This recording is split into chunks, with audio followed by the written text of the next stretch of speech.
So, Mikel, a bit of introduction. Mikel is a data scientist who's been working at Digitas for 2 years. And before joining Digitas, you worked for a computing education provider. And in his spare times, he teaches kids STEAM subjects on voluntary basis. So double round of applause. And please welcome Mikel. Thank you. Thanks. Okay, so that's good. So mic's working. So yeah, hello everyone. Welcome. I'm going to be talking about starting out in data science today. So yeah, let's get started. This is a picture of me when I was 10 years old, and I was working on a computer in primary school, but I wasn't doing any data science back then. It's because data science didn't really exist. Like it was a thing, but not many people knew about it, and still, like, not many people outside the industry know enough about it. So how did I get from here to where I am today? So that's a bit about what we're going to be talking about. So the agenda for today, we're going to talk about why it's important. Why am I talking about getting into data science? And also my journey, how I got here, and then how I think data science education can be improved based on my experience, and also how others that are interested, how you can get into data science if you want. So yeah, why is this important? Well, first of all, we're going to get some audience interaction. I'd like everyone to put their hands up, and then keep their hands up based on the following questions. So if you did a degree, yeah, so most of you, yeah, and keep your hand up if you did coding at school. Yeah, so a few less people, and then keep your hand up if you did data science at school. Yeah, so almost no one. I see one person here. So a degree, most people did a degree. Like it's very common for people to go to universities. But to get into data science, does that have to be the only way? Then coding, like some people did coding, as we see, but it's not that common in schools. Like it should be taught more, considering how important it is. And then data science. Nobody's learning about data science, but why? It's such an important industry. Why is that the case? Like you've probably all seen stats like this before. Like data science has grown exponentially in the last 10 years. $70 billion evaluation, 231% increase in demand for data science jobs, data science analytics jobs in 5 years. And yeah, data scientist is one of the most top emerging jobs in the UK and the US. And in fact, in both countries, AI specialist is the #1 job that's most emerging. So all this is proving, obviously, we need some data scientists. We need more data scientists to get into the industry. But as we just discussed on the previous slide, there's not enough people know about it, not enough people have learned about it outside the industry. So let me tell you how I got into data science first. So I was always unclear about what career I wanted to do. But I did do computer science A-level. However, it was mostly theory. I didn't do much practical, which, yeah, as computer science should be a practical subject, but I just learned about like programming concepts and how CPUs work and things like that. However, I did do data visualization as my final project, and this is it here. It's a map of London, separated by borough, and it's showing the employment size it's showing the size of businesses by employment. Yeah, I had to do this basically all from scratch. Like I didn't learn any of this during my computer science course.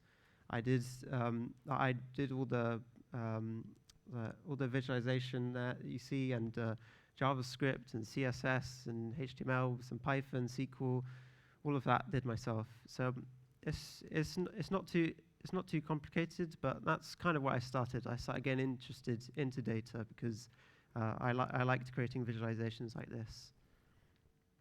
Then, after I finished my A-levels, I went straight into working for my dad, and I taught and developed courses for his business. His business is surrounding computer science education, and is teaching all the courses on a range of topics: robotics, electronics, engineering, data science, AI. So I got a lot of practical experience through this, because I was actually working on real projects, like actual useful stuff that people learn in the workplace. This was very different to the stuff I learned at A-level. And then I noticed, through this, that there were lots of people coming to these courses, adults, children, but lots of people who were already working that wanted to have a career change. They wanted to retrain. So we had artists, scientists. There were, of course, programmers that were just interested, but we even had a fireman and a ballet dancer. So yeah, quite a range of people. And also, as mentioned at the start, I started doing some volunteering. So I was volunteering for this organization called Girls into Coding, which is just getting more girls into STEM. Basically demystifying the subject as something only for boys, because it shouldn't be. And it's just we do it every month or so, and the girls come in and they do different activities, and they hear from different women in tech and STEM. So yeah, it's really good for them that they get this experience as well. And we learned also by doing this that you shouldn't try to girlify the activities. It's all the same stuff that is taught to boys. It's all real-world projects that's actually, to show that it's actually interesting. A lot of the activities are also very creative as well, which the girls find very appealing, and very cross-disciplined. So the creative side, the coding side, the engineering side, all combining together. So yeah, after I worked for a year for my dad at Think, Create, Learn. I started working at Digitas. I've been working. Digitas is a marketing agency, if you didn't know, and I've been working in a data science team at Digitas for 2 years. And in that time, I worked on many different projects for many different clients. There's always something new going on. There's whether that be a new client that pitches has come in for, or a new aspect of data science that I've yet to explore, but I'm interested in. So for example, stuff I've done is NLP, automation, ETL, LDA, and of course visualizations. As I discussed, I quite like. There's visualization.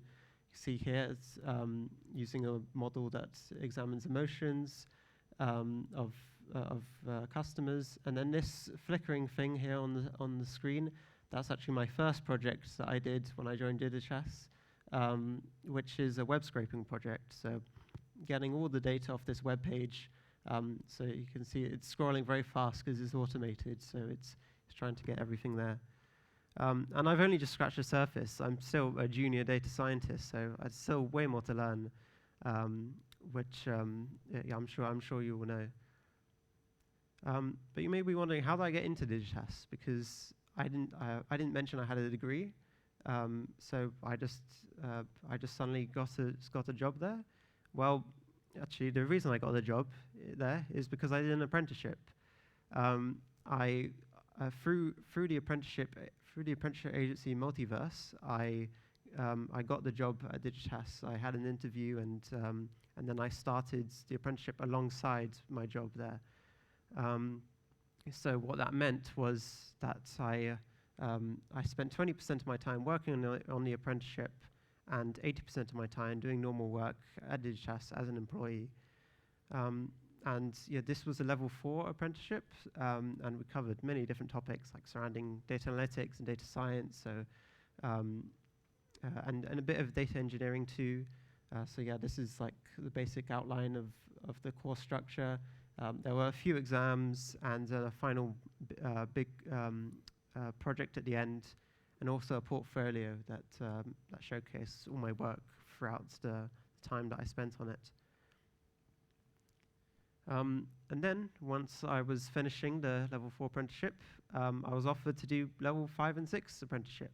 So it was just building on what I'd already learned, and it covered some new topics I hadn't learned that I was interested to learn, because I've always been quite technical. Like, as you know, I'd always enjoyed and spent most of my time doing coding, things like that. But there are lots of softer skills that this course teaches that I hadn't really done yet, like strategy and project management.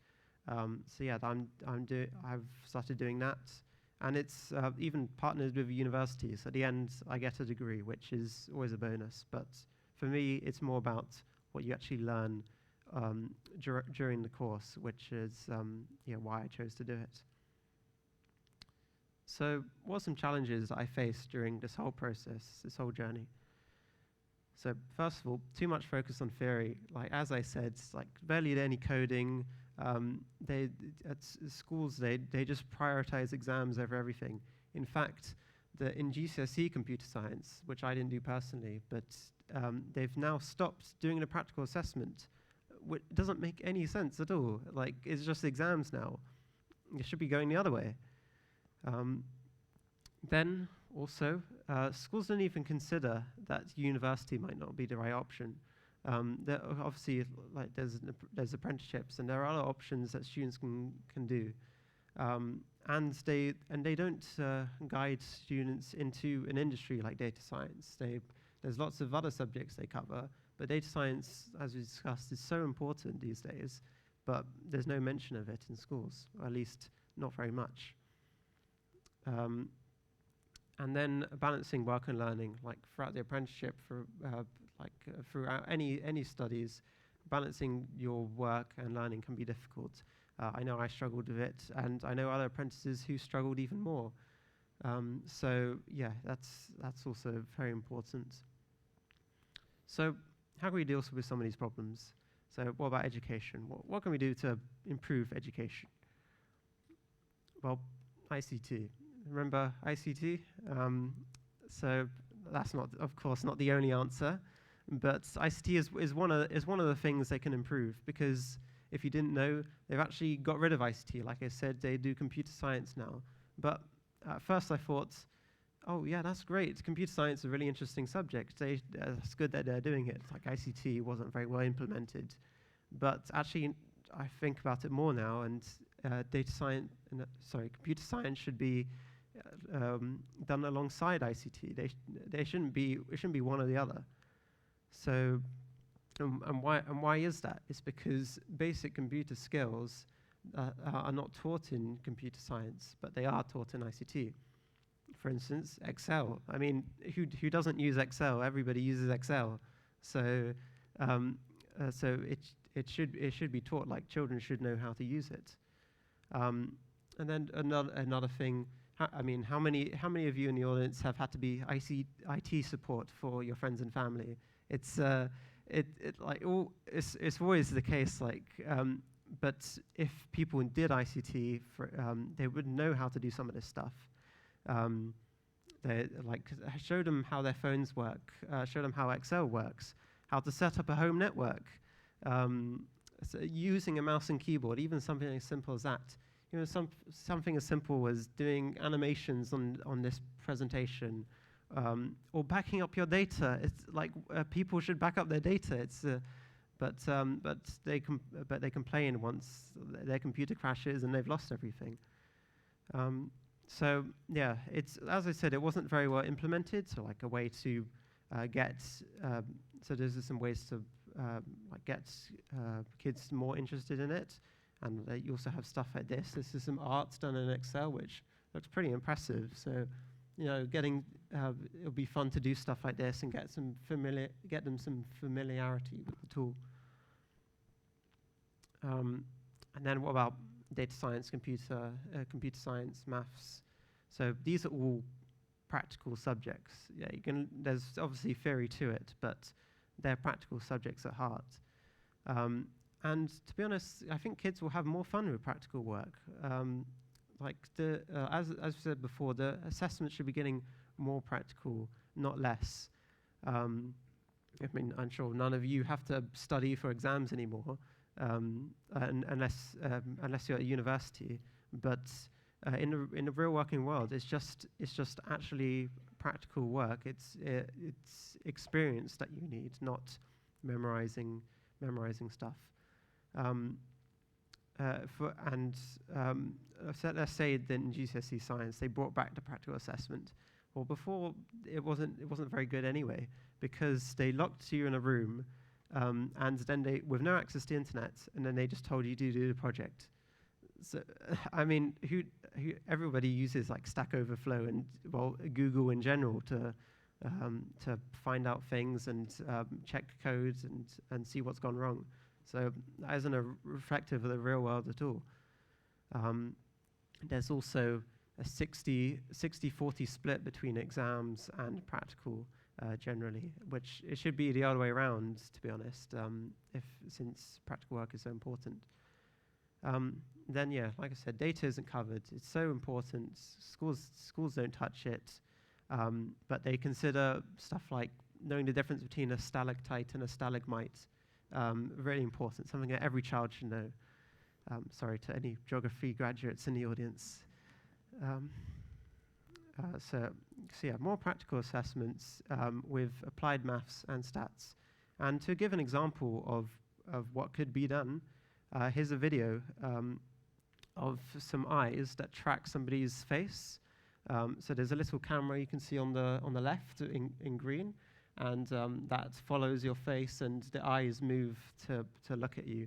So that's this was just like hacked together, but this is something that can easily be done that will engage students. And then what about machine learning? I mean, surely children can't learn machine learning. Like, that's way too complicated. No, not at all. Of course they can learn machine learning. They're more than capable. In fact, there's an actual website called Machine Learning for Kids that teaches machine learning. Here's an example of it. This is Pac-Man being created in Scratch. And if you don't know, Scratch is like a programming language which is block-based rather than text-based. So it's perfect for kids to get to grips with coding. And then there's also this concept of inverted classrooms, or inverted learning, or flipped classrooms. So rather than being taught in the classroom and then having to do more learning at home, it's all the practical work is done in the classroom. It's only practical work, and then at home you learn the theory, which makes much more sense because at schools they have the capabilities to get all this equipment. Like, they already do practical stuff in science, in chemistry and biology, always doing experiments. So it should be the same way with other subjects as well, especially computer science and data science. So examples of like what they could do is like they could set up sensors and measure like temperature and humidity. And I saw an example once of somebody had a beehive, and they were tracking everything within the beehive to make sure like it was all healthy. So they would look at humidity and temperature and the color of the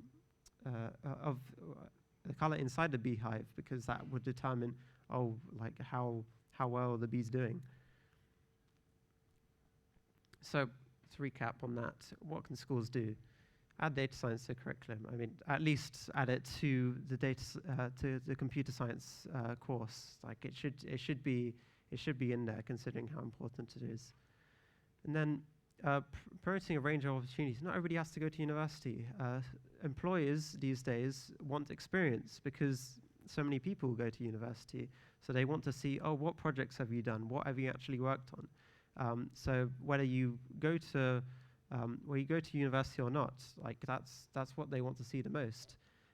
Real work, and schools don't really promote anything other than university, 'cause they just want to get students into university to show, oh look, we got our students in this university. Look, this is look how good we are. But yeah, it isn't the only option.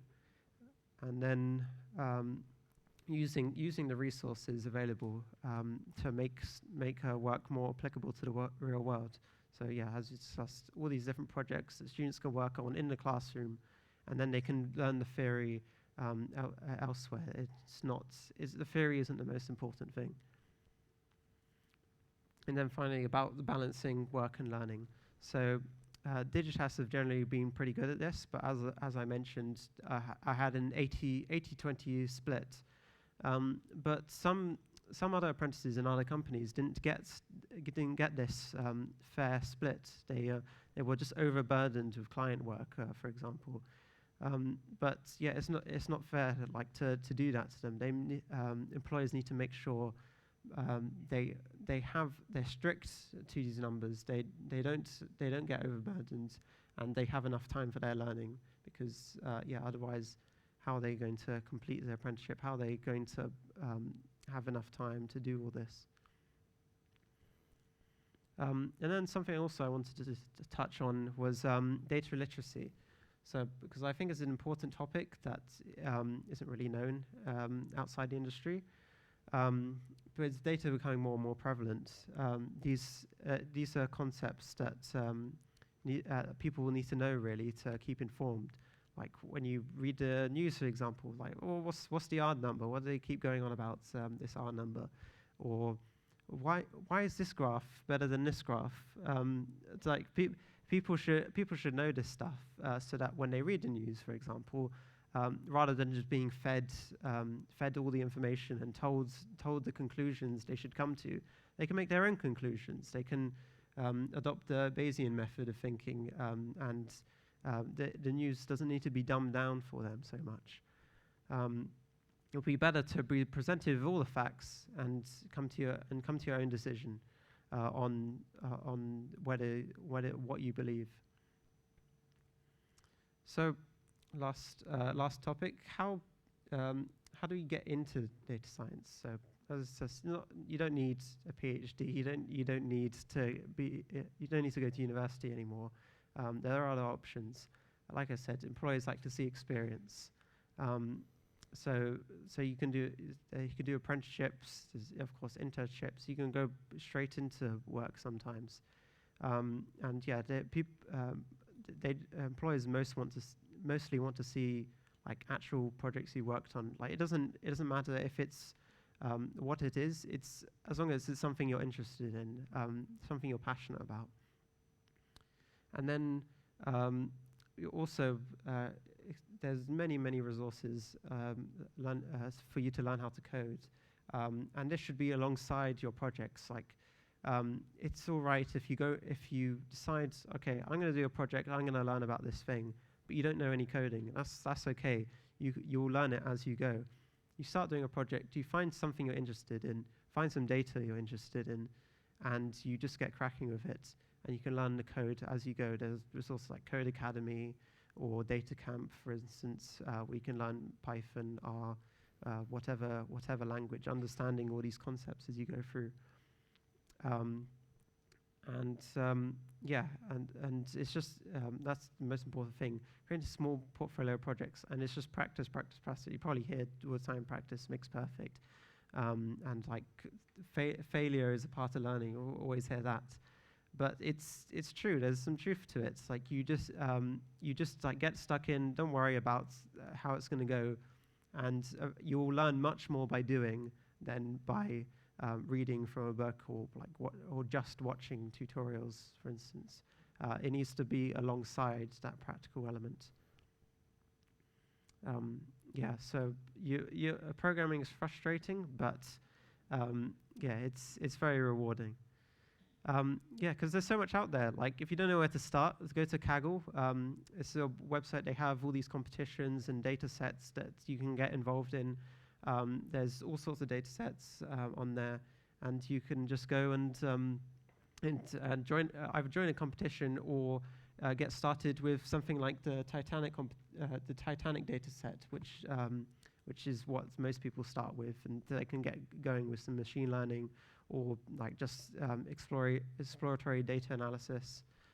Like I said, just get stuck in there. Then I also thought I might talk about the multiverse application process just because I went through it, just to give an example of what it's like if you wanted to apply for an apprenticeship. So I applied to Multiverse through the government apprenticeship website because I applied for many different apprenticeships. And then, I signed up through their website, and like I gave in all of my information and my qualifications and what I was interested in. And then I went into their offices and got an induction, and I applied for a bunch of different companies, including Digitas, and then you wait until you hear back from these employers. Heard back from Digitas, and they offered me an interview, and the interview wasn't as strict as like most interviews are. So it was quite easy going for lots, because there were other apprentices that had never worked before. So it was good for beginners. And then hopefully once that happens, they'll give you an offer. I got an offer pretty quickly, so I was very happy about that. And then I started working there. But of course, Multiverse isn't the only apprenticeship agency out there. And there are so many other options. Like here are just some that I found that I recommended. Even Publicists, who Digitas is a part of Publicis Group, have their own apprenticeship scheme, which is Open Apprenticeships, the big blue one on the right. There's many options. It's not so black and white. So to summarize, to summarize this whole everything we talked about. Children have to be taught practical computer skills. There are, as discussed, there's so many ICT and computer science are only going to get more useful as time goes on. So this should be a focus for schools, like getting their students out into the real world. Then getting kids to aspire to work in data science, because most people, they hear about data science as adults, as they're in university, as they're finishing their A levels and so on. But why can't children aspire to be data scientists from young kids, from their early teens, like they do doctors and lawyers? Data science is going to be maybe more useful than many jobs, many roles that children aspire to currently. So they should teach it more, and then maybe we'll get some more data scientists. Then focusing on real world applications rather than theory. And if they're not teaching data science, then if they're not teaching on data science in schools, then getting kids at home to learn more about data science. If you have kids or you know them, like getting them to check out websites like Machine Learning for Kids, and get involved in that. And then it's not just about degrees anymore. There's so many other options out there, and employers want experience. People want to see what you're passionate about. So that's pretty much it. There's my details there if you wanted to get in contact with me. And then also Digitas have a booth here at Data Science Festival. So it's booth 5, just across the other side of this floor. So come see us, come say hello. we have several job openings in data science and analytics. So yeah, if you come to the booth, we have a game you can come play, and then there's some prizes to win as well. So yeah, that's it. Any questions now? Oh, there's two there.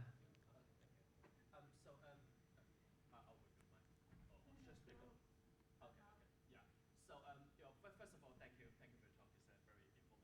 It's very informative. I think stuff like speaking for a few people in the rooms here. What can us old people do?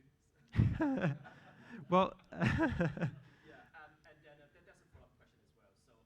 So obviously, we want our children to be successful, and we do agree with you that coding and maps and coding and data is kind of like essential, sort of like in this sort of like future world. How can we sort of like? Is there any program or anything out there that we can do with our kids together? yeah. So I'll answer the first part. Like, what can people, adults, do really? So it's the same thing really. Like it doesn't matter. It doesn't matter what age you are. It's just about like how passionate about the subject you are and like how much work you've got to show of it. So you just so if whatever skill level you are, you just find something you're interested in. So yeah, it doesn't matter what it is, and you go googling, find some data for it, and you just try it out. You just try experimenting, seeing what happens. Then and yeah, you use coding resources to help alongside of that. Then like specifically what to do with your kids. Yeah, like I said, machine learning for kids. But if you wanted to do like a specific project, it's just about finding what they're specifically into, because there's so much data out there for whatever it is. You'll probably find something. So yeah, just to engage them, like it needs to be a topic they're actually interested in and they're motivated to do, to actually get them to complete the project, to learn something. Once you get into the swing of things, then it will make then stuff will start to make more sense. It will be overwhelming at first, but you just need just start with one thing, like just looking at one specific thing, and then building on from that. Then you might think, oh, okay, I can learn a bit more about this or that. From your experience, what are the sort of like kids generally interested in most, or what would be the best sort of like icebreaker for them to get into it, rather than playing computer games all day? I think stuff like robotics, like actually being able to see like in real life, like what's actually going on. Like if it's on a screen, yeah, they might be interested in video games, but if they just see like a model running, like it's not tangible enough. So actually, like something physical can also help. Like as I mentioned before, setting up sensors. Like they could set up sensors to measure, like a weather sensor measuring like temperature and stuff outside their room or something like that.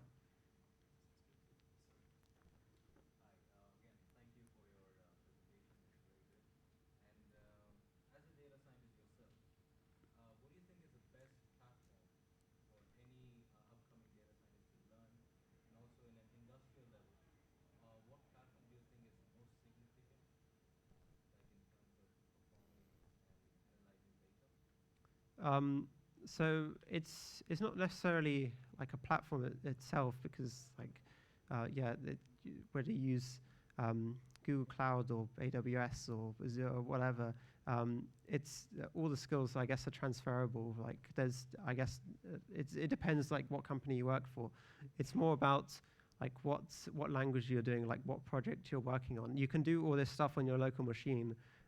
Like local machines are powerful enough to do most of this stuff, like unless it's like some hardcore deep learning. So yeah, getting Python, like downloading like Anaconda, which yeah you can get Jupyter on, and then just coding in Python on there, or RStudio, and then you can code in R there. But yeah, it's more about the projects itself. It's less about the platform, I would say. Any Other questions? Oh, yeah. Favorite one? Yeah, there's been quite a few. I would say it wasn't a visualization one, but it was which is usually what I like. It was a data cleaning one, which you might be thinking, what? Who likes data cleaning? But that specific project, I just got really into it. Like I was like spending so much time like just trying to solve all these problems because the data was an absolute mess. Like it was terrible. Like they did not stick to a naming convention at all. So it was a nightmare. But I just got so invested in it, and I just love like going like working through the data like as it was coming in, and it was also automation as a part of it as well. So like setting it up so that if there were any errors, like it would be able to deal with them, and run in its own.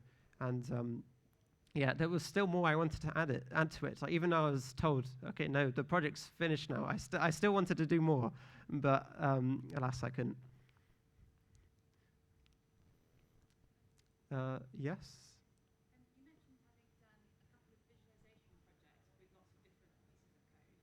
Mm. Where do you see more business insights and visualization tools like Tableau, like Power BI type things that can interact and make user-facing much easier? How do you see those fitting in Um, data science and learning? Yeah, so those visualization tools like Tableau and Power BI, they're quite useful. So especially for people that aren't familiar with coding, so they definitely have a place. Like if you're more of a data analyst role than a data scientist, then those would also be good. But I've not personally used Power BI, but I've used Tableau somewhat. Like one of the visualizations I showed was in Tableau actually. But yeah, I think also doing visualizations in Python or R is quite useful. Like if you want to do a specific thing that Tableau doesn't allow you to. So Tableau, Power BI, you can do most things. But if you want to do something specific, like if you want to have a like specific theme for it to look like just different in particular, or you just want to edit it in a way that Power BI don't let you to, then that's useful. But generally, it's up to you which one you use. Yep. What kind of projects and applications do you do at Digitas? So what kind of projects application? So it's mostly like related to marketing. So helping clients, like they've got some data from customers, for instance, or they just want to like find some insights from it. So for instance, we've done like social listening, so like just getting data from social media and finding out what customers are saying, what people online are saying, or more specifically like a campaign. So you look at the campaign that a brand has done and then see like how successful was that campaign compared to the sales. But then there's also projects like the client has all this data that they've got just sitting around, but they want, and they've got quite a manual process to sort through it, to get insights, like create visualizations, and they just want to automate it. They want to streamline it. So yeah, stuff like that we've done. Okay, so I think that's all we have time for today. So thank you very much for coming.